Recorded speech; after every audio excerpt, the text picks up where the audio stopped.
Welcome to office zone. আজকে ফটোশপের tips and tricks হলো, দেখেন আমি আজকে আপনাদের দেখাবো কিভাবে ফটোশপে স্ক্যানার মেশিন ছাড়া আপনি যে কোনো ছবি বা বাঁকা ছবিকে কিভাবে সোজাসুজি সুন্দরভাবে ঠিক করবেন। আমি আজকে আপনাদের ফটোশপে একটা ছোট্ট প্রসেস দেখাবো, কেমন? তো ভিডিওটি যদি দেখেন ফার্স্ট টু লাস্ট, আশা করি আপনাদের অনেক উপকার আসবে। ঠিক আছে, তো দেখেন আমার এখানে একটা ছবি আছে বাঁকাভাবে। এখন আমি এটাকে ঠিক করব কিভাবে। এখানে দেখেন এই যে একটা টুল আছে, ক্রপ টুলে যখন যাবেন মাউস দিয়ে রাইট বাটন ক্লিক করে এখানে অনেকগুলো অপশন পাবেন ক্রপ টুলে। কেমন? ক্রপ টুলের নিচে দেখেন পার্সপেক্টিভ ক্রপ টুল, এই টুলটা সিলেক্ট করবেন। এই টুলটা সিলেক্ট করার পর আপনি উপরে যে ওয়াইড এবং হাইট এবং রেজুলেশনটা যেভাবে দিছি ঠিক এভাবে দিয়ে নেবেন।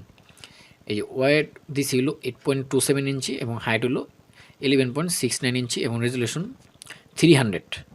এটা আপনি কিন্তু দিয়ে নেবেন। আর এটা কিন্তু A4 সাইজের মাপ। কেমন? অবশ্যই A4 সাইজের মাপটা নিয়ে নেবেন। এখানে নিয়ে নেওয়ার পর আপনি এই পিকটাকে একটু আমি জুম করবেন। জুম করার পর আপনি জাস্ট এভাবে করে ড্র্যাগ করে দিবেন সিম্পলভাবে। ড্র্যাগ করার পর আপনি এই যে 4 কর্নার একটা অপশন পাবেন। 4 কর্নারে এখানে যেমন আমি এই কর্নারটা ধরে আপনি মিলিয়ে দিবেন, হ্যাঁ? এই পিকচারটা এভাবে করে 4 কোণায় 4টা মাউস দিয়ে এভাবে করে আপনি সুন্দরভাবে মিলিয়ে দিবেন। এই যে আপনার নিজের মনের মতো করে।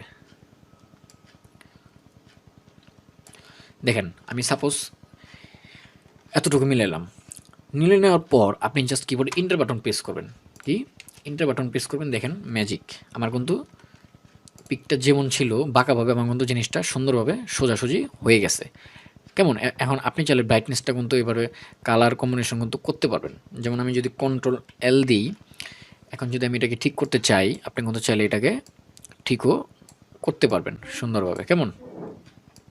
দেখেন আরও কিন্তু স্পষ্ট করতে পারবেন আপনি চাইলে। আচ্ছা আমি এতটুকু রাখলাম, ঠিক আছে। তো দেখেন আমার আগের কি পিক ছিল আর এখন কি হয়ে গেছে। আমার কিন্তু কোনো স্ক্যানার মেশিনের কোনো প্রয়োজনই পড়ে নাই, ঠিক আছে।